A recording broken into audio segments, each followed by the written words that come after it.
نحمدہ و نصلی علی رسولہ الکریم، اما بعد فاعوذ باللہ من الشیطان الرجیم، بسم اللہ الرحمن الرحیم۔ لا الہ الا اللہ واللہ اکبر، سبحان اللہ والحمد للہ واستغفر اللہ، لا الہ الا اللہ والاول والآخر وظاہر وباطن، یحیی ویمیت وهو حی لا يموت بیدہ الخیر وهو علی کل شیء قدیر۔ ربنا لا تزغ قلوبنا بعد إذ هديتنا وهب لنا من لدنك رحمة إنك أنت الوهاب۔ رب اشرح لي صدري ويسر لي امري واحلل عقدة من لساني يفقهوا قولي، رب زدني علما اللهم فقهنا في الدين۔ السلام علیکم ورحمۃ اللہ وبرکاتہ۔ آج کا لیسن ہمارا جی آل عمران آیا 69 سے شروع ہوگا۔ میں اس کی تلاوت کر دیتی ہوں۔ اعوذ باللہ من الشیطان الرجیم، بسم اللہ الرحمن الرحیم۔ ولا تحسبن الذين قتلوا في سبيل الله أمواتا بل أحياء عند ربهم يرزقون فرحين بما آتاهم الله من فضله ويستبشرون بالذين لم يلحقوا بهم من خلفهم ألا خوف عليهم ولا هم يحزنون يستبشرون بنعمة من الله وفضل وأن الله لا يضيع أجر المؤمنين۔ جو لوگ اللہ کی راہ میں شہید کیے گئے ہیں انہیں ہرگز مردہ نہ سمجھو بلکہ زندہ ہیں، اپنے رب کے پاس روزیاں دیے جاتے ہیں، اللہ نے اپنا فضل جو انہیں دے رکھا ہے اس سے بہت خوش ہیں اور خوشیاں منا رہے ہیں۔ ان لوگوں کی جو اب تک ان سے نہیں ملے ان کے پیچھے ہیں، یوں کہ ان پر نہ کوئی خوف ہے اور نہ وہ غمگین ہوں گے۔ وہ خوش وقت ہیں اللہ کی نعمت اور فضل سے، اور اس سے بھی اللہ تعالیٰ ایمان والوں کے اجر برباد نہیں کرتا۔ تو یہ 169 سے آیا 171 تک تھا۔ جیسا کہ ہم لوگوں نے پہلے سورہ آل عمران میں پڑھا کہ ہم لوگ جو پڑھ رہے تھے کنٹینیوٹی میں، وہ غزوہ احد کا واقعہ تھا۔ تو جب غزوہ احد میں کیونکہ بہت سارے جو تھے وہ شہید ہو گئے تھے، مسلمان تقریباً 70 کے قریب، تو پھر ان میں سے جیسے بتایا گیا تھا کہ بہت غمگین بھی تھے، جو بچ گئے تھے وہ بہت غمگین تھے اور اداس سے۔ تو اللہ سبحانہ تعالیٰ نے پھر وہ جو شہید لوگ تھے ان کے لیے پھر بھیجا کہ اللہ کی راہ میں جو لوگ شہید ہوئے ہیں ان کو ہرگز مردہ نہ سمجھو بلکہ زندہ ہیں۔ اب سورہ بقرہ میں بھی یہ تھا کہ وہ جو ہیں وہ زندہ ہیں جو شہید ہو جاتے ہیں اللہ کی راہ میں۔ اب یہ صرف یہ ہے کہ مردہ نہ سمجھو، اس کا مطلب یہ نہیں ہے کہ وہ مرے نہیں ہیں، مر وہ چکے ہیں، لیکن ان کو سمجھنے کی بات ہے کہ ان کو ایسے ہی وہ اللہ سبحانہ تعالیٰ کے پاس ہیں جیسے زندہ ہوں۔ اور اللہ سبحانہ تعالیٰ ان کے لیے ان کو بے شمار روزیاں دیتے ہیں، یعنی کہ اور وہاں پر وہ جو اللہ سبحانہ تعالیٰ نے ان کو اپنا فضل دیا اس سے وہ بہت خوش ہیں اور خوشیاں منا رہے ہیں۔ اب ہم نے کیا پتا اللہ سبحانہ تعالیٰ نے شہیدوں کے لیے کوئی ایک سیپریٹ ورلڈ بنائی ہو بیفور جنہ، اور جب ہم سب لوگ جنہ میں جائیں گے حساب کے بعد انشاءاللہ تعالیٰ، تو اللہ سبحانہ تعالیٰ نے شہیدوں کے لیے کوئی اور جو ہے وہاں پر بنائی ہو ایسی چیز جہاں پر وہ ٹیمپرری رہ رہے ہو۔ بہرحال جو بھی وہ تو ہمیں اللہ سبحانہ تعالیٰ نے نہیں بتایا، لیکن جو ہمیں بتایا ہے وہ یہی ہے کہ اللہ سبحانہ تعالیٰ نے انہیں جو اپنا فضل دے رکھا ہے اس میں بہت خوش ہیں، اور پھر جو لوگ ان سے ابھی نہیں ملے ان کے پیچھے ہیں وہ بھی آ کے ان سے ملیں گے، اور پھر ان پہ نہ کوئی وہ خوف ہے نہ وہ غمگین ہے۔ تو یہ دیکھیں نا کتنی تسلی ہو جاتی ہے۔ ایسے بھی ہے کہ ہمارے بھی مطلب کسی کا ایسا انسیڈنٹ ہوتا ہے کہ کوئی بھی شہید ہو جاتا ہے فیملی میں، اور شہداء کی لسٹ ہے نا کہ ایک تو جہاد میں شہید ہوئے، جو بیماری سے ہی شہید ہوتے ہیں، ایکسیڈنٹ میں شہید ہو جاتے ہیں، تو وہ ان لوگوں کے لیے کتنی دل کی تسلی کی بات ہے نا کہ ایک ہمارے لیے ایک تو تسلی ہو جاتی ہے کہ ہمارا اگر کوئی عزیز ایسے ہے تو وہ خوش ہے، خرم ہے، اور ٹھیک ہے۔ دوسرا یہ کہ موٹیویشن بھی ملتی ہے، ہمارا بھی دل کرتا ہے کہ ہم بھی شہداء میں ہوں۔ شہداؤں کا جو اتنا مرتبہ ہے، اتنا اللہ سبحانہ تعالیٰ نے ان کو جو ہے جو ہے عالی شان مقام دیا ہے، تو خود بھی ایک موٹیویشن بھی ہوتی ہے کہ ہم بھی انشاءاللہ تعالیٰ شہید کی موت میں جو ہے وہ جائیں۔ دعا ضرور کرنی چاہیے اللہ سبحانہ تعالیٰ سے نا، انسان دعا کرے اور پھر کرنے والا جو ہے کام وہ تو اللہ سبحانہ تعالیٰ کو پتہ ہے۔ اچھا جی، پھر اس سے آگے آیا 72 73 ہے، الذین استجابوا للہ ورسول من بعد ما اصابهم القرح للذین احسنوا منہم واتقوا اجر عظیم۔ جن لوگوں نے اللہ اور رسول صلی اللہ علیہ وسلم کے حکم کو قبول کیا اس کے بعد کہ انہیں پورے زخم لگ چکے تھے، ان میں سے جنہوں نے نیکی کی اور پرہیزگاری برتی ان کے لیے بڑا بھاری اجر ہے۔ الذين قال لهم الناس إن الناس قد جمعوا لكم فاخشوهم فزادهم إيمانا وقالوا حسبنا الله ونعم الوكيل۔ وہ لوگ کہ جب ان سے لوگوں نے کہا کہ کافروں نے تمہارے مقابلے پر لشکر جمع کر لیے ہیں، بس تم ان سے خوف کھاؤ، تو اس بات نے انہیں ایمان میں اور بڑھا دیا، کہنے لگے ہمیں اللہ ہی کافی ہے اور وہ بہت ہی اچھا کارساز ہے۔ اچھا، اب یہ ہم پڑھ رہے تھے نا غزوہ احد کے بارے میں، تو اس میں یہ ہوا تھا کہ جب یہ مشرکین کو جو ہے یہاں سے چلے گئے نا، اور مسلمانوں کو جو ہے وہ ایک جو تھی وہ ہار گئے تھے، تو ہوا یہ کہ وہ مشرکین جب وہاں سے گئے تو جو ابو سفیان جو تھا وہ ان کو جو تھا نا لیڈ کر رہا تھا۔ اب وہ مدینہ سے کچھ آگے کوئی 8 کوس کے جو ہے نا دوری کے اوپر ایک جگہ ہے، اس کو حمرائے اسد کہتے ہیں، اور وہاں پر وہ جا کے جو تھے نا مشرکین، انہوں نے پڑاؤ ڈال لیا، اور وہ یہ کہنے لگے، ان کو ایک خیال آیا کہ یہ ہم نے کیا کیا، ہم واپس کیوں آ گئے؟ انہوں نے کہا کہ ہمیں تو چاہیے تھا ہم مدینہ پہ حملہ کر دیتے، اور پھر انہوں نے کہا کہ پڑاؤ ڈالتے ہیں، they started to plan کہ اگر وہ آلریڈی ہی زخمی ہیں اور ہم مدینہ پہ اس صورت میں حملہ کر دیں تو ہم تو مدینہ کو پہ فتح ہو جائے گی ہمیں، تو وہ وہیں پہ رک گئے۔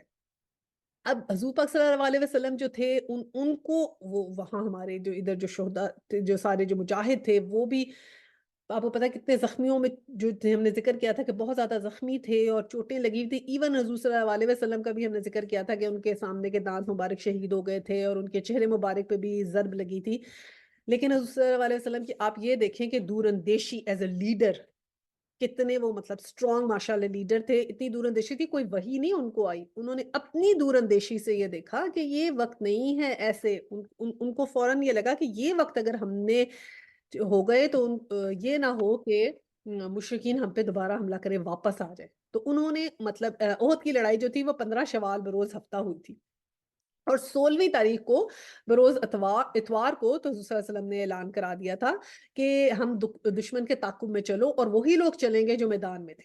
اب جب یہ کہا تو آپ دیکھیں کہ کتنے مسلمان جو تھے، ایک تو سائیکولوجیکلی بہت زیادہ جو تھے نا ان کی ہمت کم ہوئی ہوئی تھی، آپ خود سوچیں ایک آپ ہار جائیں کسی جنگ میں، کسی میچ میں، کسی کمپٹیشن میں آپ ہار جائیں، ہارنے کے بعد انسان کتنا دکھی ہوا ہوتا ہے، اور پھر آواز آئے کہ چلو دوبارہ سے اٹھے لڑائی کے لیے اور پھر سے ہم نے جانا ہے، تو اور صرف ہارنا نہیں، زخمی، سخت زخمی ہوئے ہوئے ہیں آپ کے اندر، ایک تو سائیکولوجیکلی ڈرین ہوئے ہیں، فزیکلی ڈرین ہوئے ہوئے ہیں، جنگ میں فزیکلی بھی انسان ڈرین ہو جاتا ہے، اور پھر لیکن جب حضور صلی اللہ علیہ وسلم نے کہا کہ ہم نے جانا ہے، تو اب آپ دیکھیں ان کا ظرف دیکھیں، سب نے کہا کہ ٹھیک ہے ہم ساتھ چلیں گے، اور نیچے کتنے مطلب تفسیر میں قصے ہیں کہ کتنی ڈیفیکلٹیز اور کتنے زخموں کے باوجود وہ لوگ اٹھے، ٹھیک ہے نا۔ یہاں پر یہ باقاعدہ اللہ سبحانہ تعالیٰ نے ذکر کیا ہے کہ انہیں ابھی پورے زخم لگ چکے تھے، اور اس کے بعد انہوں نے لبیک کہا، اور پھر آگے جو ہے کہ جب انہیں یہ کہا گیا کہ تم دیکھا ہے ان زخموں کی حالت میں تم جا رہے ہو وہاں پر، تو کیا پہلے ہی ہار چکے ہو، اب ان زخموں کی حالت میں دوبارہ جاؤ گے تو کیا ہوگا، ٹھیک ہے نا، ڈبل۔ تو پھر انہوں نے کیا، ان میں سے جو ایمان والے لوگ تھے انہوں نے کیا کہا، حسبنا اللہ و نعم الوکیل، کہ ہمارے لیے تو اللہ ہی کافی ہے اور وہ بہت ہی اچھا کارساز ہے۔ یہ سوچیں آپ ایمان کی حالت کہ ایک ہی اسی وقت ایک جگہ آپ کو شکست ہو گئی، اور اس شکست کے بعد آپ پھر سے ان سے مقابلہ کرنے کو تیار ہیں۔ کوئی بھی نارمل بندہ ہوگا تو وہی کہنے لگ جائے گا کہ ابھی تو ہم ان سے ہارے ہیں اور زخمی بھی ہیں، تو اب دوبارہ کیسے چلے جائیں؟ لیکن انہوں نے کہا، حضور پاک صلی اللہ علیہ وسلم نے کہا ہے تو ہمیں جانا ہے، سبحان اللہ۔ تو اس لیے ان کے لیے اللہ سبحانہ تعالیٰ نے کہا کہ جنہوں نے نیکی کی اور پرہیزگاری برتی، ان کے لیے بہت بھاری اجر ہے۔ اللہ سبحانہ تعالیٰ نے کہا کہ میں نے ان کے کسی اجر کو ضائع نہیں کرتا، اور ان کا ایمان اس بات پہ اور تازہ ہو گیا۔ تو ہر مشکل میں ہمیں یہ پڑھنا چاہیے، حضرت ابراہیم علیہ السلام نے بھی یہی دعا کی تھی، حسبنا اللہ و نعم الوکیل، اور اس کی پوری ہے حسبنا اللہ و نعم الوکیل و نعم المولا و نعم النصیر، تو بہت اچھی دعا ہے، اس کو ضرور یاد رکھا کریں مشکل میں پڑھنے کے لیے۔ اچھا جی، اور اسی طرح پھر جب حضور صلی اللہ علیہ وسلم نے یہ کہا تھا نا کہ صرف جو ہے وہ جو جنہوں نے شرکت کی ہے عہد میں وہ جائیں گے، تو اس میں ایک نیچے واقعہ آتا ہے کہ حضرت جابر رضی اللہ تعالیٰ عنہ جو تھے، وہ ان کے والد جو تھے وہ حضرت عبداللہ، وہ گئے تھے جنگ میں، تو پھر انہوں نے وہ آئے حضور پاک صلی اللہ علیہ وسلم کے پاس، انہوں نے کہا میری 6 چھوٹی چھوٹی بہنیں ہیں، اور جو ہوں میرے والد نے اس وقت مجھے کہا تھا کہ تم ان کے پاس رہو اور میں جنگ پہ جاتا ہوں، تو اب یہ ہو سکتا ہے کہ میرے والد محترم گھر رہ لیں اور میں جنگ پہ چلا جاؤں، تو حضور پاک صلی اللہ علیہ وسلم نے پھر ان کو اجازت دے دی تھی۔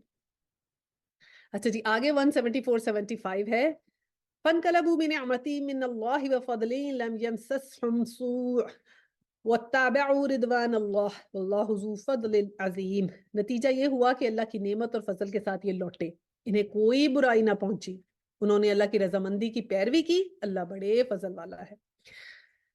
تو اب اس کا نتیجہ اللہ سبحانہ تعالیٰ نے کہا کہ کیا ہوا کہ اللہ کے فضل کے ساتھ یہ لوٹے اور انہیں کوئی برائی نہ پہنچی، یعنی کہ اللہ سبحانہ تعالیٰ نے کیا کیا کہ ابو سفیان کے دل میں نا روب ڈال دیا، اور وہ جب اس کو پتا چلا کہ حضور پاک صلی اللہ علیہ وسلم بھی آ رہے ہیں اپنا لشکر لے کر، تو اس نے بجائے مقابلہ کرنے کے وہ اس طرح خوفزدہ ہو گیا کہ اس نے کہا کہ اب اگر ہم نے ان سے لڑائی کی تو ہم نہیں بچیں گے۔ اس کے اوپر اللہ سبحانہ تعالیٰ نے ایسا مسلمانوں پہ رحم کیا کہ اس کے اوپر یہ جو تھا نا روب ڈال دیا، بہت ہی مروب ہو گیا اور وہ مکہ کی طرف واپس چل بسا۔ اور پھر کیا ہوا کہ مسلمان جب وہاں پر آئے اور دیکھا وہ بھی چل پڑا، اور انہیں کوئی نہ لڑائی کرنی پڑی، نہ کچھ اور نقصان ہوا، نہ کچھ ہوا، لیکن کیا ہوا، اللہ سبحانہ تعالیٰ نے آزمائش کی وجہ سے ان کو بے بہا ثواب مل گیا۔ کہتے ہیں نا اللہ سبحانہ تعالیٰ ہمیں ہماری ہمت سے زیادہ نہیں آزماتے، تو اللہ سبحانہ تعالیٰ نے صرف آزمانا تھا کہ زیادہ ایمان والے کون ہیں، تو آزمایا، اور آزمائش میں وہ پورے اتر گئے کہ وہ تو کھڑے ہو گئے کہ ہم جاتے ہیں، لیکن اللہ سبحانہ تعالیٰ نے سے زیادہ ان کو نہیں آزمایا۔ خود بخود آپ سوچیں ابو سفیان کے دل میں روب ڈال دیا، ورنہ آپ نارمل سوچیں نا تو ابو سفیان یا وہ کیا کہتا ابھی تو ان کو ہرا کر آئے ہیں، آلریڈی زخمی ہیں، تو یہ ہم سے کیا لڑیں گے، یہ تو آلریڈی ہارے ہوئے ہیں، سائیکولوجیکلی ڈرینڈ ہیں، فزیکلی ڈرینڈ ہیں، تو ہم تو ان کے اوپر چڑھ جائیں گے۔ جو جیتا ہوتا ہے نا اس کے اندر ایک وہی زیادہ ہوتا ہے، زیادہ اس کے اندر وہ ہوتا ہے کہ بس میں تو بس اب کر سکتا ہوں۔ لیکن دیکھیں اللہ سبحانہ تعالیٰ کی شان کہ اللہ سبحانہ تعالیٰ نے اس کو ایسے ڈرا دیا کہ وہ اس کی ہمت ہی نہیں ہوئی مقابلہ کرنے کی۔ تو یہ ہے کہ جب ہم کہتے ہیں نا حسبی اللہ و نعم الوکیل و نعم المولا و نعم النصیر، کہ اللہ سبحانہ تعالیٰ ہی ہمارے لیے کافی ہے انشاءاللہ تعالیٰ۔ اور آگے یہ ہے کہ انما ذالکم الشیطان یخوف اولیاء فلا تخافوہم وخافون ان کنتم مؤمنین، یہ خبر دینے والا صرف شیطان ہی ہے جو اپنے دوستوں کو ڈراتا ہے، تم ان کافروں سے نہ ڈرو اور میرا خوف رکھو اگر تم ایماندار ہو۔ تو یہ اللہ سبحانہ تعالیٰ نے کہا کہ یہ شیطان ہے جو تمہارے دوستوں کو ڈراتا ہے، کہ ظاہری بات ہے شیطان بھی اس وقت آتا ہے نا کہ کیوں جا رہے ہو، جیسے میں ساری باتیں کر رہی ہوں کہ کیوں جا رہے ہو، نہ جاؤ، ابھی جاؤ گے تو اور مرو گے یا کچھ بھی، لیکن اس کی باتوں میں نہ آؤ، جب اللہ سبحانہ تعالیٰ کے اوپر توکل کریں گے تو پھر اللہ سبحانہ تعالیٰ سبب بناتے ہیں۔ آیا 176 اور 78 ہے، کفر میں آگے بڑھنے والے لوگ تجھے غمناک نہ کریں، یقین مان یہ اللہ کا کچھ نہ بگاڑ سکیں گے، اللہ کا ارادہ ہے کہ ان کے لیے آخرت تک کا کوئی حصہ نہ کرے اور ان کے لیے بڑا عذاب ہے۔ کفر کو ایمان کے بدلے خریدنے والے ہرگز ہرگز اللہ کو کوئی نقصان نہیں پہنچا سکتے، اور ان کی کے لیے المناک عذاب ہے۔ کافر لوگ ہماری دی ہوئی مہلت کو اپنے حق میں بہتر نہ سمجھیں، یہ مہلت تو صرف اس لیے ہے کہ وہ گناہوں میں اور بڑھ جائیں، اور ان ہی کے لیے ذلیل کرنے والے عذاب ہیں۔ استغفر اللہ۔ تو اس میں اللہ سبحانہ تعالیٰ نے یہ کہا، یہ بتایا ہوا ہے کہ حضور صلی اللہ علیہ وسلم کی کا ذکر ہو رہا ہے کہ وہ انہیں کہا ہے کہ تم جو کفر میں جو لوگ آگے بڑھے ہیں ان کے لیے تم غمناک نہ ہو، اور کہا کہ یہ یقین کرو یہ بالکل بالکل بھی ایمان نہیں لائیں گے، اپنے کفر کو چھوڑ کے ایمان لائیں گے ہی نہیں کسی طرح، اور اللہ نے ان کا کوئی حصہ نہیں رکھا آخرت میں، کہ جب یہ بالکل ایمان لیں تو آخرت میں بھی ان کا کوئی حصہ نہیں ہے اور ان کے لیے ہی بڑا عذاب ہے۔ اب وجہ یہ تھی کہ دیکھیں حضور پاک صلی اللہ علیہ وسلم جب بھی آپ تبلیغ کا کام کرتے ہیں نا تو بہت دل کرتا ہے کہ جس کو بات بتا رہے ہیں وہ سنے، اس پہ عمل کرے، ضرور کرے۔ تو حضور پاک صلی اللہ علیہ وسلم ایک تو یہ ہے کہ تبلیغ کر رہے تھے، اور دوسرا یہ کہ ان کو ظاہری بات ہے اتنا کلیئر پتا ہے کہ جس نے کہنا نہیں مانا اس کا کیا حال ہوگا اور جو مانے گا اس کا کیا ہوگا۔ تو وہ سارے مشرکین مکہ جو تھے وہ آپ کے کچھ رشتہ دار تھے، کچھ جاننے والے تھے، ساری زندگی آپ نے ان کے ساتھ گزاری ہے، ٹھیک ہے نا؟ تو پھر جب فیملی اور فرینڈز میں کوئی ایسا بندہ ہو جو بات کو سمجھ نہ رہا ہو اور آپ کو پتا ہو کہ یہ بات کتنی فائدہ مند ہے، تو ایک تکلیف تو ہوتی ہے نا، ایک نیچرل انسان چاہتا ہے کہ یہ مان جائے، لیکن اللہ سبحانہ تعالیٰ نے کہا کہ تم غمناک نہ ہو، اور پھر یہ بھی کہا کہ یہ جو ہے ان الذین اشتروا الکفر بالایمان لن یضروا اللہ شیئا، کہ کفر کو ایمان کے بدلے خریدنے والے ہرگز ہرگز اللہ کو نقصان نہیں پہنچا سکتے، کہ ان میں سے کوئی کبھی بھی اللہ کو تو یہ کوئی نقصان نہیں پہنچا سکیں گے، ہاں ان کے لیے جو ہے دردناک عذاب ہے، اور اللہ سبحانہ تعالیٰ نے انہیں مہلت دی ہوئی ہے۔ اب مہلت تو اللہ سبحانہ تعالیٰ نے ہم سب کو دی ہوئی ہے، ٹھیک ہے نا؟ جو بھی کوئی بھی ہم لوگ جو ہیں جن کی زندگی ہے، آج ہے کل ہے کہ نہیں ہمیں نہیں پتا۔ اب دیکھیں نا، پلاننگ تو ہم بہت کرتے ہیں، ہم بھی پلاننگ کر رہے ہیں کہ جی اب رمضان آ رہا ہے، اب یہ ہوگا، اب دورہ قرآن ہے، یا کچھ بھی ہم پلاننگ کر رہے ہیں رمضان میں اس طرح کریں گے اس طرح کریں گے، لیکن ہمیں کیا پتا رمضان ہمیں ملے گا بھی کہ نہیں ملے گا، پتا تو نہیں ہے نا۔ تو اللہ سبحانہ تعالیٰ نے یہ کہا ہے کہ مہلت تو میں نے سب کو دی ہے، اور اگر یہ اس مہلت کو انہوں نے استعمال نہیں کیا تو پھر یہ گناہوں میں بڑھ جائیں گے۔ اب جب مہلت ہمیں ملی ہے نا تو ہم بس سوچ لیں کہ یہ چھوٹی سی ہماری اب زندگی رہ گئی ہے، اس میں ہم اپنے آپ کو سیدھا کر لیں اور اللہ سبحانہ تعالیٰ سے جو ہے نا وہ معافی مانگ لیں۔ دیکھیں جس کی لمبی زندگی ہوتی ہے نا، اور وہ لمبی زندگی میں کسی طرح وہ ایمان پہ آ جاتا ہے، یا جو ہے قرآن کو پڑھ لیتا ہے، کسی بھی وقت میں وہ جو ہے یقین کر لیتا ہے اور اپنے آپ کو درست کر لیتا ہے، معافی مانگ لیتا ہے، تو اس کی زندگی کا فائدہ ہے۔ لیکن بالفرض جس کی زندگی لمبی ہوتی جاتی ہے اور وہ جو ہے وہ صحیح رستے پہ بھی نہیں آتا، تو پھر اللہ سبحانہ تعالیٰ نے کیا کہا کہ تو گناہ ان کے بڑھتے جائیں گے اور سے اور، کہ ہم ان کو پھر مہلت دیتے جاتے ہیں۔ مہلت کا یہ بھی ہے کہ اللہ سبحانہ تعالیٰ دیکھیں نا، ہر چیز ہم نے بغیر مانگے ملتی ہے اس دنیا میں، ہمیں رزق ملتا ہے، زندگی ملتی ہے، اولاد مال سب کچھ، ہم کچھ مانگے یا نہ مانگے ہمارے قسمت کا اللہ سبحانہ تعالیٰ نے ہمیں دے دینا ہے۔ صرف اللہ سبحانہ تعالیٰ نے کیا کہا، میں نہیں ہدایت دوں گا۔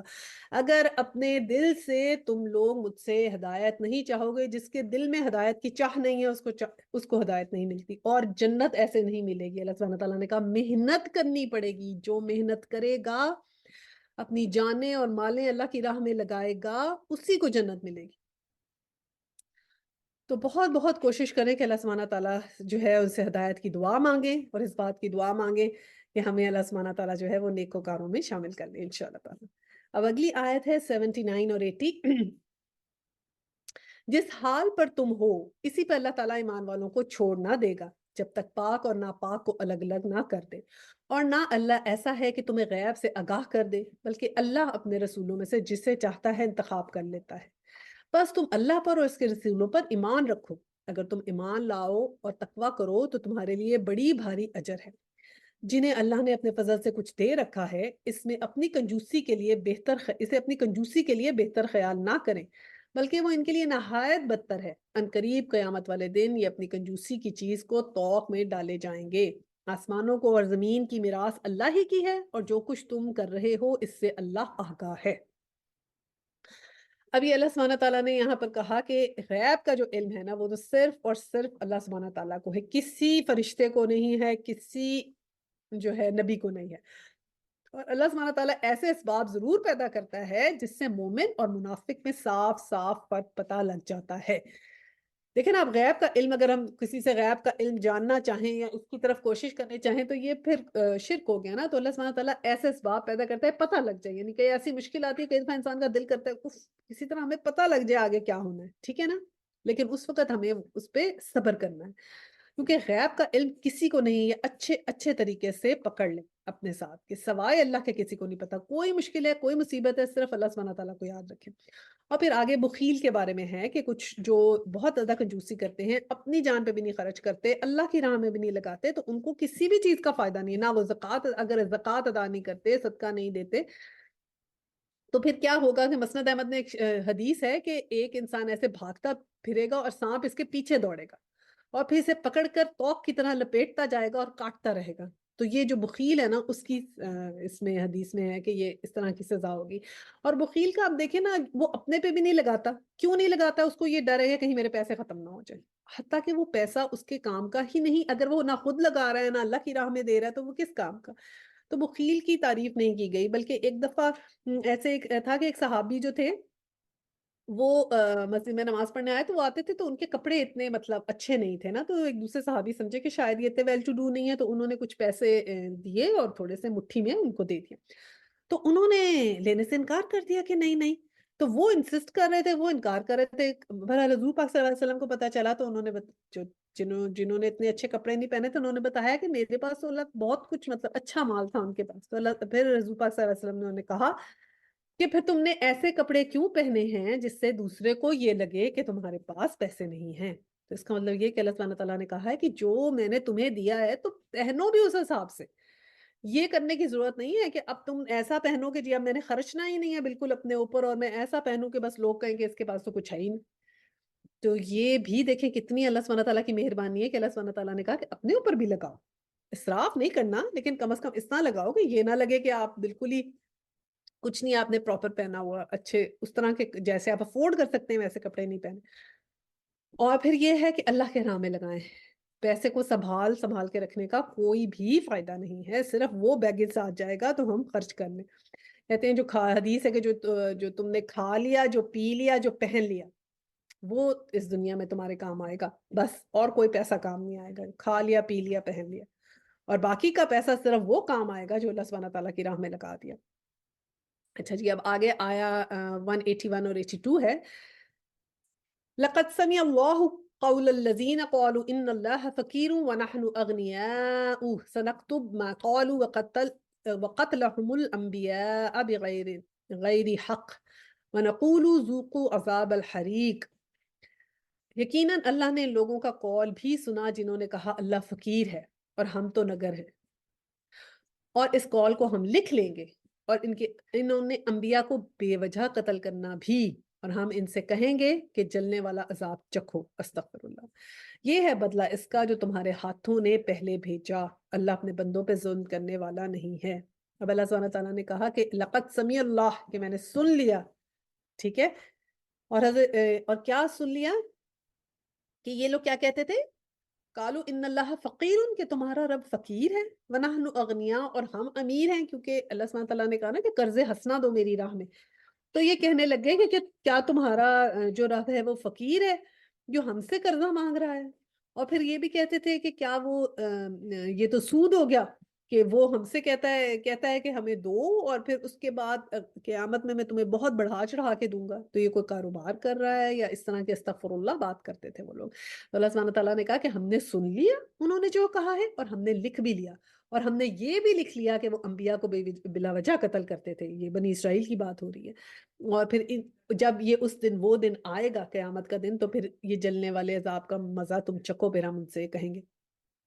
اور پھر یہ کہا کہ یہ بدلہ ہے اس بات کا جو انہوں نے اپنے ہاتھوں پہ بھیجا، کہ سب کچھ انہیں بتنے کے. اللہ سبحانہ تعالیٰ کسی پہ ظلم نہیں کرتا. اللہ سبحانہ تعالیٰ نے کہا کہ میں کسی پہ ظلم نہیں کروں گا. یہ تو جو خود تم لوگوں نے اپنی جو اعمال آگے بھیجے ہیں نا، اس دن تو سب کے ساتھ انصاف ہوگا. میں تو صرف انصاف کی بات کروں گا. اور پھر آگے ایک بڑی فیمس یہ آیا ہے 185 اور 186 میں، کل نفس ذائقۃ موت، کہ ہر ایک نفس نے موت کا مزہ چکھنا ہے. قیامت کے دن تم اپنے بدلے پورے پورے دیے جاؤ گے. بس جو شخص آگ سے ہٹا دیا جائے گا اور جنت میں داخل کر دیا جائے گا، بے شک وہ کامیاب ہو گیا، اور دنیا کی زندگی تو صرف دھوکے کی جنس ہے. وَمَا الْحَيَاةُ الدُّنْيَا إِلَّا مَتَاعُ الْغُرُورِ. متاع الغرور کو یاد رکھیں. متاع الغرور کیا ہے؟ دھوکے کی جنس، یعنی کہ یہ دھوکا ہے دنیا جو پورا ہے، پوری دنیا دھوکا ہے. ہم لوگ جو ہوتے ہیں نا، یہ ہماری آزمائش جو ہے نا، وہ بیسیکلی اسی بات کی ہے کہ ایک دیکھیں نا، جیسے ہم ایک پزل ہوتا ہے اس میں سے گزرتے ہیں، کوئی گیم کھیلتے ہیں، اس میں پزل ہے اور ہم نے رستہ ڈھونڈنا ہے اس میں سے. ٹھیک ہے، اور اسی طرح یہ ہے کہ متاع الغرور کے ارد گرد جو ہماری دنیا ہے نا، یہ تو دھوکا دے گی ہمیں. اس میں شیطان بھی شامل ہے اور دنیا کے خود بھی چیزیں شامل ہیں جو ہمیں دوسری طرف جو ہوتا ہے ہمارے زیادہ اٹریکٹ ہم ہوتے ہیں. اب اس پورے پزل میں سے اس جو یہ ہمیں جو ڈسٹریکشنز ہیں ارد گرد ہمارے، ان ساری ڈسٹریکشنز میں سے جب ہم نے نکل کے اپنا رستہ اللہ سبحانہ تعالیٰ کی طرف کرنا ہے نا، تو پھر وہ ہمارا جنت میں جانے کا رستہ وہ بنے گا اور وہ جو ہے نا وہ اس پہ ہم کامیاب ہوں گے. اب دیکھیں نا، رستہ اگر ہمارا ادھر سے سیدھے جا رہے ہیں اس طرح ہے، اور اگر ہم رستے میں رک جائیں، پھر بازار چلے گئے، کھانا کھانے لگے، ٹائم ادھر ویسٹ کر لیا، پھر ادھر سے آگے کہیں چلے گئے، پکنک منانے لگ گئے، ادھر ٹائم ویسٹ کر لیا، تو ہمارے وہ ٹائم ویسٹ ہو گئے نا. تو جس نے پہنچنا ہوگا وہ تو پہنچ جائے گا. تو یہ اسی طرح ہے کہ ہم ارد گرد کی ڈسٹریکشنز کو جو نکالتا جائے گا نا، ڈسٹریکشنز کو، وہی ہمارا یہ امتحان ہے، اور وہی جو ہے آخرت میں کامیاب ہوگا. تو یہ متاع الغرور کو بالکل ذہن میں رکھیں. بہت سے ہیں متاع الغرور، یہ ٹی وی، سوشل میڈیا، ہمارے دوست احباب بھی. ٹھیک ہے، دوست احباب کے پاس ہم جاتے ہیں، جانا منع نہیں ہے، ان کے ساتھ بالکل بات کریں، لیکن جب وہاں جاتے ہیں تو ضرور اللہ سبحانہ تعالیٰ کو یاد کر لیا کریں. کوئی نہ کوئی اللہ سبحانہ تعالیٰ کی بات ضرور کیا کریں، آپس میں شیئر کیا کریں. ٹھیک ہے، تو یہ کرنا ہمارا ضروری ہے کہ ہم کریں. اور آگے پھر کیا کہا؟ یقیناً تمہارے مالوں اور جانوں میں تمہاری آزمائش کی جائے گی. اب اللہ سبحانہ تعالیٰ کہتے ہیں اب صرف یہی نہیں، اب تمہیں مال سے بھی میں آزماؤں گا، تمہاری جان سے بھی آزماؤں گا. تو کتنی دفعہ اللہ سبحانہ تعالیٰ نے کہا کہ میں تمہیں آزماؤں گا، ضرور آزماؤں گا. دیکھیں نا، اب یہ تیسری دفعہ یہاں پر آ گیا. اور یہ بھی یقینی ہے کہ تمہیں ان لوگوں کی طرح جو تم سے پہلے کتاب دیے گئے اور مشرکوں کی بہت سی دکھ دینے والی باتیں بھی سننی پڑیں گی. تو اللہ سبحانہ تعالیٰ نے کہا کہ یہ جو مشرکین ہیں تم سے بہت دکھ بری باتیں کریں گے، تمہیں طرح طرح کی باتیں سنائیں گے. ایون یہ تو اس زمانے میں بھی اور اس زمانے میں بھی ہم سن رہے ہیں نا. ہمیں کیا کہتے ہیں؟ یہ ٹیررسٹ. دیکھتے کیا دیتے ہیں؟ ٹیررسٹ. یہ تو پھر ٹیررسٹ ہے یا مسلمان ہیں تو وہ تھوڑا سا یوں اور اسپیشلی اگر حجاب کیا ہوا ہے تو تھوڑا اور بھی سائڈ پہ ہو جاتے ہیں کہ یہ کون ہے. تو وہ دکھ بھری باتیں تو سننی پڑیں گی. اللہ سبحانہ تعالیٰ نے کہا لیکن اگر تم صبر کرو اور پرہیزگاری اختیار کرو تو یقیناً یہ بہت بڑی ہمت کا کام ہے. تو اب اللہ سبحانہ تعالیٰ نے کہا یہ ایزی نہیں ہے. دیکھیں اکنالج کیا اللہ سبحانہ تعالیٰ نے کہ اگر تم صبر کرو اور پرہیزگاری اختیار کرو تو یقیناً یہ بہت بڑی ہمت کا کام ہے. اللہ سبحانہ تعالیٰ نے نہیں کہا کہ یہ آسان کام میں نے تمہیں دیا ہے. اللہ سبحانہ تعالیٰ نے کہا یہ بہت ہمت کا کام ہے. اور پھر جو اس میں ہمت کرے گا، جو اس میں اپنے نفس کو چھوڑ کے اللہ کے حکم کے مطابق چلے گا اور جو اس وقت پرہیزگاری اختیار کر لے گا کہ اپنے آپ کو چھوڑے گا کہ یہ بھی میں نے نہیں کرنا، میں نے یہ کانسرٹ نہیں اٹینڈ کرنا، میں نے یہ گانوں کی محفل میں نہیں جانا، اب میں نے یہ ناچ گانے کی محفل میں نہیں جانا، بیکاز اس میں کوئی چیز ایسی نہیں ہے جو میرے کام آئے. اس میں کوئی چیز ایسی نہیں ہے جس میں اللہ سبحانہ تعالیٰ نے مجھے جو کرنے کا حکم دیا. اللہ سبحانہ تعالیٰ نے کہیں قرآن پاک میں حکم دیا ہے کہ تم ناچ گانے کی محفل میں چلے جاؤ؟ کہیں ہمیں ملے گا حکم؟ یا اللہ سبحانہ تعالیٰ نے کہا کہ چلو تم کانسرٹس پہ جاؤ، گانے سنا کرو؟ اور کوئی ہمیں ایک حدیث ملتی ہے جس میں ہمیں یہ ہے کہ گانے سنا کرو، انجوائے کرو میوزک کو؟ یہ کہتے ہیں جی میوزک روح کی غذا ہے. استغفر اللہ. میوزک سے نہیں، روح کی غذا قرآن پاک ہے. ٹھیک ہے، اگر ہم نے اللہ سبحانہ تعالیٰ سے ذکر کریں تو آپ کی روح کو سکون ملے گا. ٹھیک ہے، تو ہم ایسی جگہوں پہ جائیں. اور اگر ہم نہیں جائیں گے صرف یہ سوچ کے کہ اللہ سبحانہ تعالیٰ نے تو مجھے یہ کبھی نہیں کیا، کوئی چیز جو سنت سے ثابت نہیں ہے وہ ہم نہیں کرتے نا کہ یہ چیز سنت سے ثابت نہیں ہے. یہ حضور پاک صلی اللہ علیہ وسلم نے یہ چیز نہیں کی تو ہم نے بھی نہیں کرنی. ہمارے پاس کوئی سنت، کوئی حدیث، کوئی ایسی نہیں ہے. اس میں صلی اللہ علیہ وسلم کے زمانے میں کوئی گانے کی محفلیں ہوتی تھی اور وہاں وہ جاتے تھے. ٹھیک ہے، تو ہم نے وہی کام کرنا ہے جو انہوں نے کیا. تو اگر ہم یہ نہیں کریں گے تو یہ بڑا صبر اور پرہیزگاری کا کام ہے. صحیح ہے، یہ تو آج کل تو بڑا مشکل ہے یہ چیز کرنا. تو اللہ سبحانہ تعالیٰ نے کہا کہ یہ تو یقیناً بہت بڑی ہمت کا کام ہے. تو پھر جو کرے گا اس کا تو اجر اللہ سبحانہ تعالیٰ ضائع نہیں ہونے دیں گے. اس کو پھر اللہ سبحانہ تعالیٰ جو ہے اس وقت ڈسٹنکشن ملے گی اس کو جو یہ کام کر لے گا انشاءاللہ تعالیٰ. اور آگے کیا ہے؟ 87 89 اللہ تعالیٰ نے جب اہل کتاب سے عہد لیا کہ تم اسے سب لوگوں سے بیان کرتے رہا کرو اور اسے چھپاؤ نہیں، پھر بھی ان لوگوں نے اس عہد کو اپنی پیٹھ پیچھے ڈال دیا اور اسے بہت کم قیمت پر بیچ ڈالا. اور یہ کیا ہے بہت کم قیمت پہ بیچ ڈالا؟ وَاشْتَرُوا بِهِ ثَمَنًا قَلِيلًا، تھوڑے سے فائدے کے لیے بیچ ڈالا. اور ان کا یہ بیوپار بہت برا ہے. فَبِئْسَ مَا يَشْتَرُونَ، کہ جو کاروبار انہوں نے کیا یا جو سودا کیا ہے کہ کم قیمت پہ بیچ ڈالا ہے، بہت ہی برا ہے. وہ لوگ جو اپنے کرتوتوں پر خوش ہیں اور چاہتے ہیں کہ جو انہوں نے نہیں کیا اس پر بھی ان کی تعریفیں کی جائیں، تو انہیں عذاب سے چھٹکارا میں نہ سمجھ، اس لیے تو دردناک عذاب ہے. آسمانوں اور زمینوں کا مالک اللہ ہے اور اللہ ہی ہر چیز پر قادر ہے. وَلِلَّهِ مُلْكُ السَّمَاوَاتِ وَالْأَرْضِ وَاللَّهُ عَلَى كُلِّ شَيْءٍ قَدِيرٌ. اب یہ سمنن قلیلن جو ہے نا، یہ بھی بہت جگہ آپ کو ملے گا استعمال ہوتا ہوا. سمنن قلیلن کا مطلب ہوتا ہے کہ تھوڑی قیمت پہ بیچ ڈالنا. اور یہ اللہ سبحانہ تعالیٰ نے یہاں پر تو لکھا کہ اہل کتاب سے پہلے ہم نے یہ عہد لیا تھا. اہل کتاب جتنے بھی ہیں جس میں ہم بھی شامل ہیں اور اہل کتاب میں پرانی جو کتابوں والے بھی، کہ ہم نے کہا کہ باتیں صاف صاف بیان کرو اور چھپاؤ نہیں. ٹھیک ہے، جو بات کہہ دی وہ اٹل ہے، اس کو چھپاؤ نہیں. ان لوگوں نے اس عہد کو اپنی پیٹھ پیچھے ڈال دیا. اب انہوں نے کہا کہ ذکر ہی نہیں کرو. کئی دفعہ کیا ہوتا ہے کہ واہ واہ کے لیے کہہ دیتے ہیں کہ چلو، کئی دفعہ کوئی بات ایسی ہوتی ہے وہ کہتے ہیں چلو جی کوئی آسانی دے دو، آسانی دے دو تو اچھی واہ واہ ہو جاتی ہے کہ چلو بھئی یہ تو کر سکتے ہیں دین میں نا، چلو یہ اجازت ہے. جیسے یہ بھی سننے میں آتا ہے نا کہ جی آپ سر پہ دوپٹہ نہ لیں، یہ تو اسلام میں نہیں ہے. ٹھیک ہے، کچھ ایسے علماء ہیں جو یہ بات کہتے ہیں. تو اب کیا ہوا؟ وہ تو بڑے مشہور ہو جاتے ہیں، او یہ تو اچھی بات ہے انہوں نے بتا دیا، یہ تو ہمیں ایگزمپشن مل گئی اس بات کی. تو اس سے پھر کیا ہے؟ اللہ سبحانہ تعالیٰ کا انہوں نے اپنی بہت ہی کم قیمت پہ بیچ ڈالا ہے. اچھا، اور یہ تو چلیں علماء کی بات ہوگی. ہم خود سوچیں، ہم ہیں، ہمارے لیے قرآن آیا ہے نا. اب ہم اگر کوئی بھی چیز اللہ سبحانہ تعالیٰ نے جو ہمیں کرنے کو کہا ہے فرض کریں وہ ہم نہیں کرتے، ٹھیک ہے، تو ہم نے بھی بہت ہی کم قیمت پہ بیچ ڈالا. ٹھیک ہے, جیسے اب ہمیں حکم ہے جھوٹ نہیں بولنا, غیبت نہیں کرنی, کسی کا مذاق نہیں اڑانا, ٹھیک ہے, تذیق نہیں کرنی. اگر یہ ان سب کاموں کا جو ہمیں صاف صاف پتا ہے, اگر ہم یہ کام پھر بھی کریں گے تو پھر ہم نے کیا کیا؟ ہم نے بھی اپنے نفس کو بہت تھوڑی سی قیمت پہ بیچ ڈالا.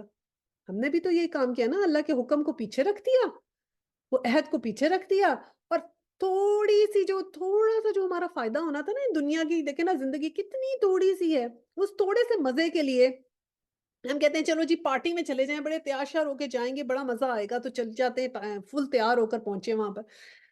کتنی دیر ہم پارٹی میں رہ لیں گے؟ 2 گھنٹے, 4 گھنٹے, 6 گھنٹے, 8 گھنٹے. اور وہ چھوٹا سا جو فائدہ ہے جو اس وقت ہم نے انجوائے کیا, چھوٹا سا فائدہ, اگر ہم نے کوئی اس میں ایسی حرکت کی جو اللہ کے حکم کے مطابق نہیں ہے یا اس کے اگینسٹ ہے, تو ہم نے وہ کیا کیا, سمنن کلیلہ جو تھا نا, برا سودا کیا. اللہ سبحانہ تعالیٰ نے کہا کہ یہ بیوپار بہت برا ہے جو انہوں نے کیا.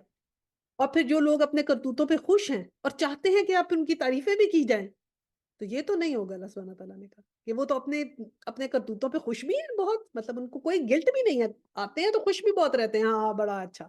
اور اور پھر یہ وہ چاہتے ہیں ان کی تعریفیں بھی ہوں, کہ پھر یہ بھی ہم کہیں کہ واہ واہ, نہیں نہیں آپ تو بڑے اچھے ہیں اور بڑا اچھا یہ کیا. تو پھر یہ تو نہیں ہے کہ تعریفیں بھی ہوں اور یہ بھی ہو, یہ نہیں ہے. اور پھر آگے اللہ تعالیٰ نے کہا میں آسمانوں اور زمینوں کا مالک اللہ ہے, واللہ علی کل شیء قدیر, کہ بے شک اللہ ہر چیز پر قادر ہے. اچھا جی, آگے ہے 1991.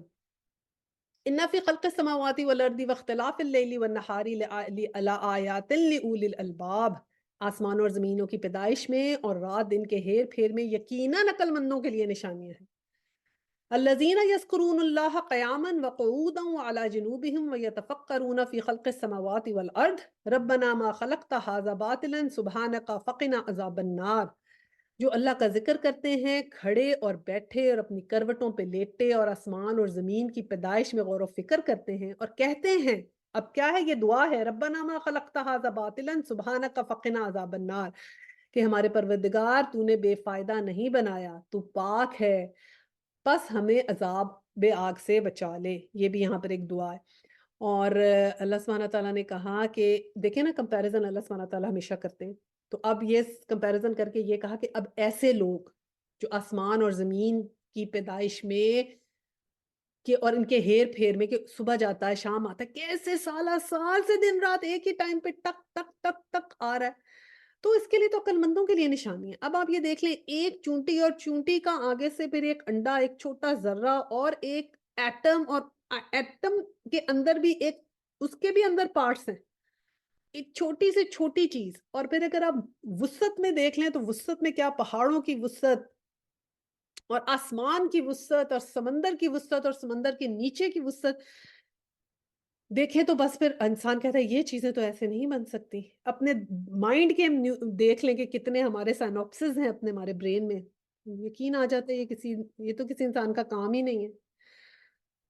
تو دیکھیں نا, پہلے اللہ سبحانہ تعالیٰ کہتے تھے یہ حساب تمہارا ایسے لکھا لکھا ایک ایک چیز سامنے آ جائے گی. اب پرانے زمانے کے لوگوں کو نہ بھی سمجھ آئے, ہمیں تو اچھے سے سمجھ آئے گی, جو کمپیوٹر کی دنیا میں کہ ہر چیز, آئی فون, آئی پیڈ, ہر چیز میموری میموری میموری, ہر چیز موجود ہے, ایسے سامنے آ جاتی ہے.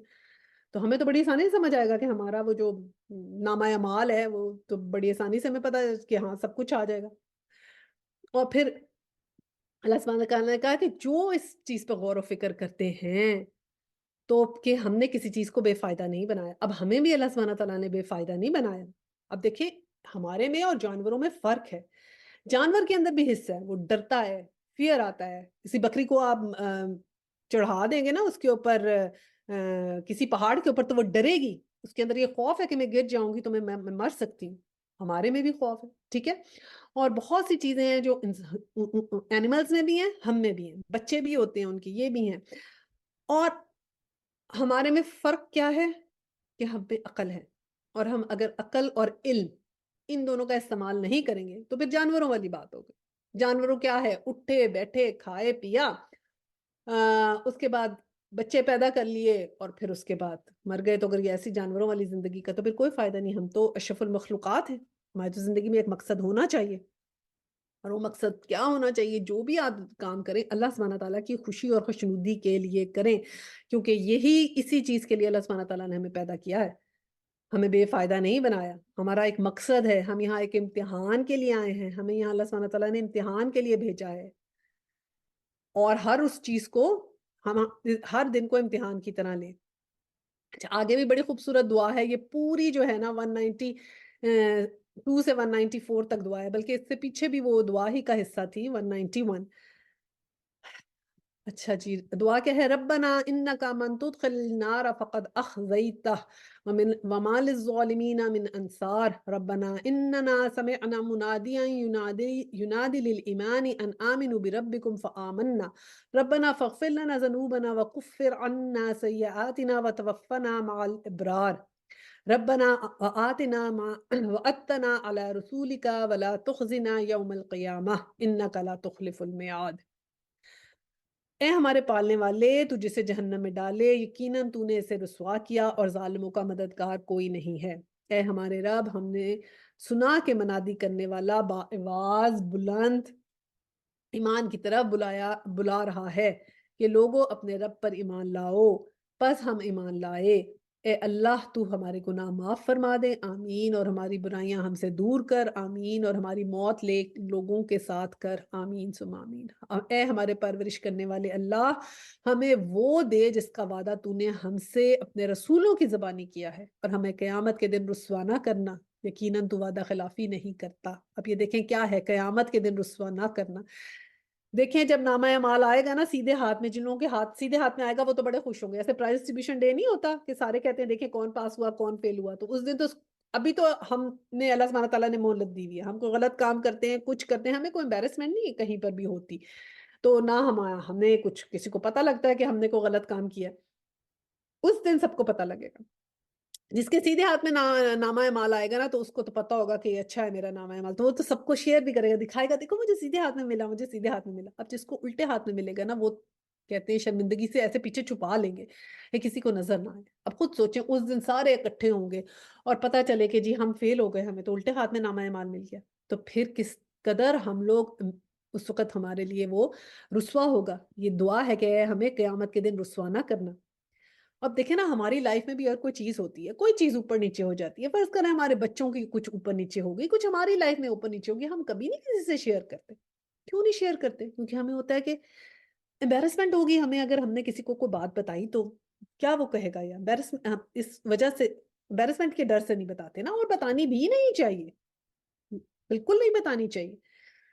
اور لیکن اس دن ہم امبیرس ہونے سے بچ جائیں، یہ دعا کرنی چاہیے کہ اگر اس دن سب کے سامنے ہماری باتیں اور پول کھل کھل کر آئیں گے کہ تم نے یہ کیا یہ کیا یہ کیا یہ کیا، اور کتنی شرمندگی اٹھانی پڑے گی، استغفر اللہ، اگر کچھ ہمارے صحیح جواب نہ آیا تو پھر کس قدر شرمندگی اٹھانی پڑے گی۔ تو اللہ سبحانہ تعالیٰ یہ بہت اچھی دعا ہے، کریں ہمیں اس دن شرمندگی سے بچائے، آمین۔ اور پھر آگے دعا کرنے کا بھی ہے کہ کیسے دعائیں اللہ سبحانہ تعالیٰ قبول کرتے ہیں، کہ فَاسْتَجَابَ لَهُمْ رَبُّهُمْ أَنِّي لَا أُضِيعُ عَمَلَ عَامِلٍ مِّنكُم مِّن ذَكَرٍ أَوْ أُنثَىٰ، کہ ان کے رب نے ان کی دعا قبول فرمائی، جو لوگوں نے وہ اوپر دعا کی نا، تم میں سے کسی کام کرنے والے کے کام کا خواہ وہ مرد ہو خواہ عورت ہو میں ہرگز ضائع نہیں کرتا، تم آپس میں ایک ہی ہو، پس وہ لوگ جنہوں نے ہجرت کی اور اپنے گھروں سے نکال دیے گئے اور جنہیں میری راہ میں ایذا دی گئی اور جنہوں نے جہاد کیا اور شہید کیے گئے، میں ضرور ضرور ان کی برائیاں ان سے دور کر دوں گا اور بالیقین انہیں ان جنتوں میں لے جاؤں گا جن کے نیچے نہریں بہ رہی ہوں گی، آمین۔ یہ ہے ثواب اللہ کی طرف سے، اور اللہ کے پاس بہترین ثواب ہے۔ اب اللہ سبحانہ تعالیٰ نے کہا کہ جنہوں نے یہ دعا کی تو وہ خواہ مرد ہو خواہ عورت، دیکھیں سیپریٹلی اللہ سبحانہ تعالیٰ نے کہا میں ہرگز کسی کا اچھا کام ضائع نہیں کرتا، تو ہم کیوں وہ کام نہ کریں جو ضائع نہ ہو۔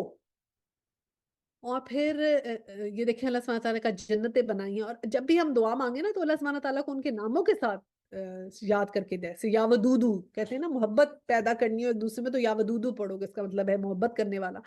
اور پھر یا قادر کہ اللہ سبحانہ تعالیٰ ہر چیز پر قادر ہے، کچھ مشکل ہو پریشانی ہو یا قادر پڑھیں کہ اللہ سبحانہ تعالیٰ تو اس مشکل کا حل بتا سکتا ہے، ٹھیک ہے نا۔ تو اللہ سبحانہ تعالیٰ کو ان کے ناموں سے یاد کر کے دعا کیا کرے۔ پھر آگے 196-98 ہے کہ تجھے کافروں کا شہر میں چلنا پھرنا فریب میں نہ ڈال دے. ٹھیک ہے، یہ اب ان کو کہا گیا ہے اور یہ ہمارے لیے بھی ہے کہ کافروں کے شہر میں چلنا پھرنا فریب میں نہ ڈال دے. کہ اس وقت کے لوگوں کے لیے بھی کہ بندہ یہ دیکھتا ہے کہ یہ تو بڑے مزے سے زندہ رہ رہے ہیں، ان کے تو بڑے مزے لگے ہوئے ہیں اور ہم جو ہیں وہ بڑی مشکل میں پھنسے ہوئے ہیں. تو کیا کہتے ہیں مومن کے لیے زندگی، دنیا کی زندگی کیسے ہے؟ جیسے قید خانہ. اور کافر کے لیے دنیا کی زندگی کیسے ہے؟ جیسے میلہ. اور اب تو دیکھیں جگہ جگہ میلے لگے ہوئے. پرانے زمانے میں تو کبھی ایک ہوتا تھا نا، ایک میلہ لگتا تھا 4-6 مہینے کے بعد، پھر سارے لوگ جاتے تھے میلے میں شاپنگ کرنے. اب تو ایوری ڈے کا میلہ لگا ہوا ہے. مال، اتنے مال ہیں وہ میلہ ہی ہے. اور اب ڈزنی لینڈ چلے جائیں تو میلے کا میلہ ہی ہے. ہر وقت کے میلے لگے ہوئے ہیں. ٹھیک ہے، 24/7 ہی. تو ان کی زندگی کافروں کا شہر میں چلنا پھرنا تمہیں کسی فریب میں نہ ڈال دے. یہ اور پھر آگے ورڈ ہے متاعن قلیل. یہ بھی بہت امپورٹنٹ ورڈ ہے، متاعن قلیل. جیسے سمنن قلیلہ تھا، یہ ہے متاعن قلیل کہ بہت ہی تھوڑا فائدہ ہے. ثم ماواہم جہنم وبئس المہاد. اور اس کے بعد ان کا ٹھکانہ تو جہنم ہے اور وہ بری جگہ ہے. پھر سے اللہ سبحانہ تعالیٰ نے کہہ دیا. لیکن جو لوگ اپنے رب سے ڈرتے رہیں، اپنے رب سے ڈرو ڈرو ڈرو، ڈرنا بھی ضروری ہے.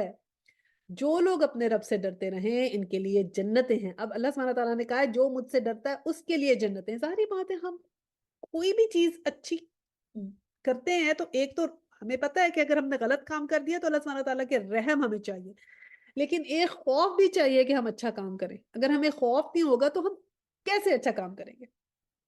دیکھیں نا، بہت سے لوگ کہتے ہیں جی ڈراؤ مت اللہ سبحانہ تعالیٰ سے. ٹھیک ہے، نہیں ڈراتے، لیکن آپ یہ سوچیں نا کہ اب ایک رول اینڈ ریگولیشنز ہے. جب تک آپ رول اینڈ ریگولیشنز کو فالو نہیں کرتے تو آپ کو تو ہر جگہ چلان ہوگا نا پھر، کہ آپ نے رولز فالو نہیں کیے. تو پھر رولز ہم کیوں فالو کرتے ہیں؟ اسی لیے فالو کرتے ہیں نا کہ اگر ہم فالو نہیں کریں گے تو پھر نقصان ہوگا. تو کم از کم ہم اللہ سے یہ تو ڈریں کہ جو اللہ نے ہمارے رولز بنائے ہیں ان کو ہم فالو کریں. اور اپنے رب سے جو ڈرتے ہیں ان کے لیے جنتیں ہیں جن کے نیچے نہریں جاری ہیں اور ان میں وہ ہمیشہ رہیں گے. اور مہمان ہیں اللہ کی طرف سے، اور نیککاروں کے لیے جو کچھ ہے اللہ کے پاس ہے اور وہ بہت ہی بہتر ہے. یہ اللہ سبحانہ تعالیٰ نے پھر یہی کہا کہ متاعن قلیل نہ کرو. اچھا جی، آگے کیا ہے؟ یقیناً اہل کتاب میں سے، یہ 199 سے 200 ہے. یقیناً اہل کتاب میں سے بعض ایسے ہیں جو اللہ پر ایمان لاتے ہیں اور تمہاری طرف جو اترا اور ان کی جانب جو نازل ہوا اس پر اللہ سے ڈرتے رہتے ہیں اور اللہ کی آیتوں کو تھوڑے تھوڑے مول پر بیچتے بھی نہیں. یہ پھر وہ یہ لا یشترون بآیات اللہ ثمنا قلیلا. ان کا بدلہ ان کے رب کے پاس ہے. یقیناً اللہ تعالیٰ جلد حساب لینے والا ہے. اے ایمان والو، تم ثابت قدم رہو اور ایک دوسرے کو تھامے رکھو اور جہاد کے لیے تیار رہو تاکہ تم مراد کو پہنچو. ابھی اللہ سبحانہ تعالیٰ نے کہا کہ تم لوگ کیا کرو؟ ثابت قدم رہو، ایک دوسرے کو تھامے رکھو، جہاد کے لیے تیار رہو.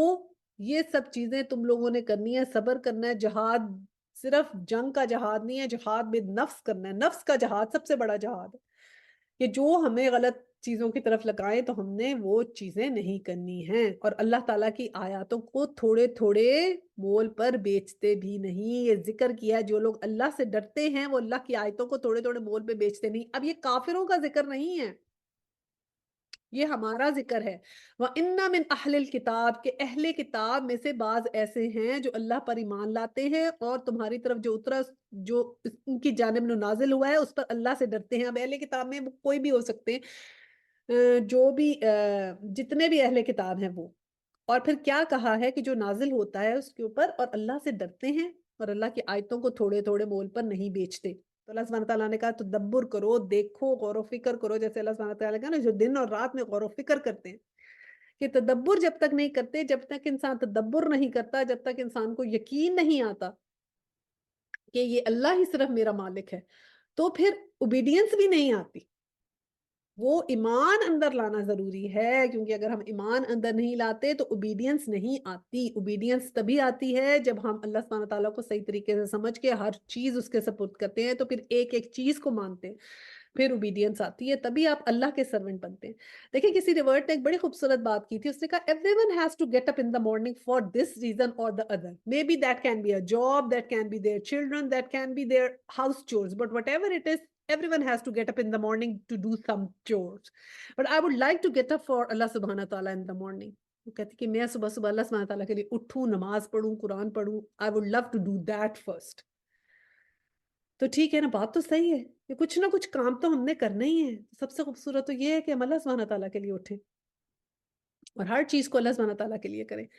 چلے جی, یہاں پر یہ ہمارا جو ہے نا الحمدللہ سورہ جو ہے آل عمران ختم ہو گئی ہے, اور آگے ہماری جو ہے وہ سورہ نساء شروع ہو رہی ہے. تو اب سورہ نساء میں جو ہے نا, دیکھیں یہ چوتھی سورہ ہے, مدنی سورت ہے, اور اس میں اللہ سبحانہ تعالیٰ نے دیکھیں سارے انہیریٹنس کے احکامات ہیں, عورتوں کے احکامات ہیں, یتیموں کے احکامات ہیں, شادیوں کے احکامات ہیں, 2-3 شادیوں والا بھی اس کے اندر احکام ہے. اب آپ یہ دیکھیں, ہم نے جیسے سورہ ال عمران میں احد کے بارے میں, غزوہ احد کے بارے میں پڑھا نا, تو دیکھیں نا 70 گھر جو تھے وہ اس وقت ختم ہو گئے تھے, کیونکہ 70 جب صحابہ شہید ہوئے تو ان 70 گھرانوں میں, تھوڑے سے تو مسلمان تھے, ان 70 گھرانوں میں 70 بیوائیں اور ان کے بچے, یتیم بچے. اب ان کے لیے پھر اللہ سبحانہ تعالیٰ نے احکامات نازل کیے. دیکھیں نا, ایمرجنسی سچویشن ہے, 70 گھرانے ایسے ہو گئے, اب ان کا کوئی ولی وارث نہیں ہے. اس زمانے میں تو ایسے نہیں تھا نا, یہ تو بہت عرصے تک یہی رہا نا کہ مین جو تھے بریڈ ارنرز تو آدمی ہی ہوتے تھے, اور عورتیں تو کم کام کرتی تھی. تو یہ جو ابھی پورا فیمنزم شروع ہوا ہے اور ایکویلٹی تو اب آئی ہے نا کہ عورتیں زیادہ کام کریں. تو اس زمانے میں آپ سوچیں کہ جب اگر آدمی نہیں ہے تو پھر گھر کا کیسے چلے گا. تو وہ سارے احکامات, یتیموں پہ کیسا سلوک کیا جائے, ان بیوہ عورتوں کے ساتھ کیا کیا جائے, تو وہ سب چیزوں کے لیے احکامات ہیں. پھر انہیریٹنس میں کے بھی احکامات اس کے اندر ہمیں ملتے ہیں. اچھا جی, تو اس کو جو ہے شروع سے پڑھتے ہیں. اعوذ باللہ من الشیطان الرجیم, بسم اللہ الرحمن الرحیم. یا ایھا الناس اتقوا ربکم الذی خلقکم من نفس واحدۃ وخلق منها زوجها وبث منہما رجالا کثیرا ونساء واتقوا اللہ الذی تساءلون به والارحام ان اللہ کان علیکم رقیبا. لوگوں اپنے اس پروردگار سے ڈرو جس نے تمہیں ایک شخص سے پیدا کیا. اور پھر یہ ہے, لوگ اپنے پروردگار سے ڈرو, واتقوا ربکم, جس نے تمہیں ایک شخص سے پیدا کیا اور اسی سے اس کی بیوی کو پیدا کر کے ان دونوں سے بہت سے مرد اور عورتیں پھیلا دی. اس اللہ سے ڈرو. پھر اگین ہے واتقوا اللہ الذی تساءلون به والارحام, کہ اس اللہ سے ڈرو جس کے نام پر ایک دوسرے سے مانگتے ہو, اور رشتے ناطے توڑنے سے بھی بچو, بے شک اللہ تم پر نگہبان ہے. اب یہاں پر جب شروع ہوا سورہ نساء, تو اللہ سبحانہ تعالیٰ نے سورہ نساء کو پہلے تو بتایا کہ نساء عورت ہوتی ہے, تو پہلے تو یہ بتایا کہ کیسے عورت کو پیدا کیا. ٹھیک ہے, سب سے پہلے تو انٹروڈکشن آ گئی. جس اللہ سبحانہ تعالیٰ سے پہلے تو اللہ سبحانہ تعالیٰ نے کہا اے پر لوگوں اللہ سے ڈرو, پہلی بات کہ ڈر رکھیں.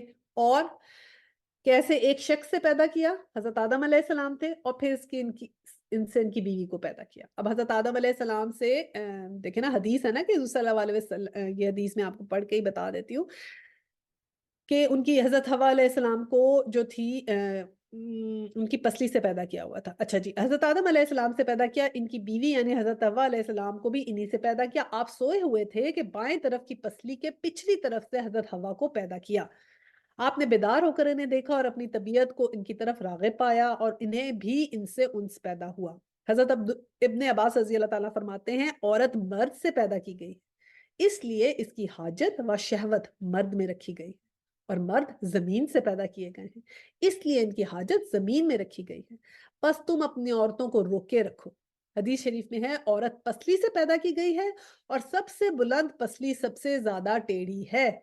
بس اگر تو اسے بالکل سیدھی کرنے کو جائے گا تو توڑ دے گا, اور اگر اس میں کچھ کجی باقی چھوڑتے ہوئے فائدہ اٹھانا چاہے گا تو بے شک فائدہ اٹھا سکتا ہے. اب یہ آدمیوں کے لیے ہے کہ ان کو ہر وقت عورتوں کو سیدھا کرنے کی کوشش نہ کرو, مطلب ان کا جیسا ہے. دیکھیں نا, اللہ سبحانہ تعالیٰ نے ایک ہمارے لیے آدمیوں کو یہ کہہ دیا کہ وہ جیسے کر رہی ہیں ان کو کرنے دو, ہر بات پہ ان کو کریکٹ کرنے کی ضرورت نہیں ہے کہ ایسے کیوں کیا, ویسے کیوں کیا, just give them some Liberty. اور وہ اگر ان کو لبرٹی پہ چھوڑ دو گے تو پھر تم ان سے فائدہ اٹھا سکتے ہو. ٹھیک ہے. اب ہم اور باتوں کو تو بڑا پروموٹ کرتے ہیں کہ جی عورتوں کے لیے ایسے ہے ویسے. یہ جو نرمی اللہ سبحانہ تعالیٰ نے یہاں پر بتائی ہے کہ ان سے نرمی کی بات، تو وہ تو ہم اتنا اس کا ذکر بھی نہیں کرتے. اور پھر دیکھیں ایک یہ بہت اچھی بات ہے کہ دیکھیں اللہ سبحانہ تعالیٰ نے یہ اگر ہم غور کریں تو حضرت آدم علیہ السلام کی پسلی سے بنایا. ایسے نہیں ہے کہ ان کے سر سے بنایا ہے کہ وہ عورت کو ان پہ کوئی برتری ہے یا ان کے سر کا تاج ہے. نہ کوئی ایسے کیا کہ پاؤں سے بنا دیا کہ پاؤں کی جوتی نہیں ہے. پسلی سے بنایا. اس میں بھی حکمت ہے کہ بالکل برابر ہے. ایک دوسرے کو کمپلیمنٹ کرتے ہیں مرد اور عورت. ایک دوسرے کے ساتھی ہیں. ایک میں جو چیز ہے وہ دوسرے میں نہیں ہے. اللہ سبحانہ تعالیٰ نے دو ڈفرنٹ چیزیں بنائی ہیں. مرد مرد ہی ہے اور عورت عورت ہی ہے. عورت نہ مرد بننے کی کوشش کرے نہ مرد عورت بننے کی کوشش کرے. اپنے اپنے رولز کو سمجھیں اور جس رول کو میں اللہ سبحانہ تعالیٰ نے آپ کو دے دیا ہے اس میں شکر ادا کریں اور اسی رول کو پورا کریں. ٹھیک ہے. اب دیکھیں جیسے آپ کو اللہ سبحانہ تعالیٰ نے مرد کو گھر کے اندر اللہ سبحانہ تعالیٰ نے 1 درجہ زیادہ دیا ہے. ٹھیک ہے. فائنینسز اس کے پاس ہیں. لیکن ماں کو 3 درجے زیادہ دے دیے. اب مرد تو نہیں، پھر کیا مرد روئیں کہ سارا وقت تو ہم کھلاتے ہیں پلاتے ہیں اور ہم سارے پیسے دیتے ہیں، سب کچھ ہم کرتے ہیں، پیسے ہمارے ہیں، گھر ہمارا ہے، چیزیں ہماری ہیں، بچے میرے ہیں، لیکن درجہ اس کا زیادہ ہو گیا. اور وہ بھی ایک دفعہ نہیں 3 گنا زیادہ درجہ ہو گیا اور ماں کے قدموں تلے جنت ہو گئی ہے. تو پھر تو مرد بھی پھر گلا کر سکتے ہیں. لیکن وہ بھی اس بات پہ خوش رہے کہ جو اللہ سبحانہ تعالیٰ نے جیسے کہہ دیا ویسے کہہ دیا. اسی طرح ان کو 1 درجہ اللہ سبحانہ تعالیٰ نے گھر میں دے دیا. اب 1 درجہ میں نے کہا نا بادشاہ اور وزیر ہے، وہ بادشاہ اور غلام نہیں ہے، بادشاہ اور وزیر ہیں. تو یہ دیکھیں اللہ سبحانہ تعالیٰ نے اور پھر کہا کہ انسان نرمی بھی رکھو. اور پھر ایک بہت اچھی بات کی یہ جیسے نا وَاتَّقُوا اللَّهَ الَّذِي تَسَاءَلُونَ بِالْأَرْحَامِ. ارحام رحم سے ہوتا ہے، یعنی رحمی رشتے. رحم یوٹرس سے بھی ہوتا ہے کہ جو بھی رحمی رشتے ہیں نا تمہارے ان سے ناتا نہیں توڑو، اس سے بچو. تو یہ بہت بہت امپورٹنٹ بات ہے کہ ہم لوگوں کی اگر اپنے فیملی والوں میں سے کسی سے کوئی لڑائی ہے تو پلیز پلیز پلیز اس لڑائی کو ختم کریں. 3 دن سے زیادہ قطع تعلق نہیں ہونا چاہیے. یہ نہیں کریں کہ ہم ان سے نہیں بولتے یا ہم ان سے بات نہیں کرتے یا ہم نے ان سے ملنا نہیں ہے یا ہم نے سلام نہیں کرنا. ختم کریں. اگر آپ ان کو معاف کر دیں گے تو اللہ سبحانہ تعالیٰ سے یہ سوچ کے معاف کریں گے آج میں ان کو معاف کر رہا ہوں، قیامت والے دن اللہ سبحانہ تعالیٰ مجھے معاف کریں گے انشاءاللہ تعالیٰ. کیونکہ میں اللہ سبحانہ تعالیٰ کا حکم مان رہی ہوں کہ اللہ سبحانہ تعالیٰ نے کہا ہے اللہ سے ڈرو جس کے نام پر ایک دوسرے سے مانگتے ہو اور رشتے ناطے توڑنے سے بھی بچو. کیونکہ یہ میرے اللہ سبحانہ تعالیٰ نے کلیئرلی مجھے کہہ دیا کہ رشتے ناطے نہیں میں نے توڑنے، تو بس نہیں توڑنے. اور میں نے اللہ سبحانہ تعالیٰ سے اجر چاہیے، مجھے دنیا میں کسی سے اجر نہیں چاہیے. میں کسی کے نیچے نہیں ہو جاؤں گی.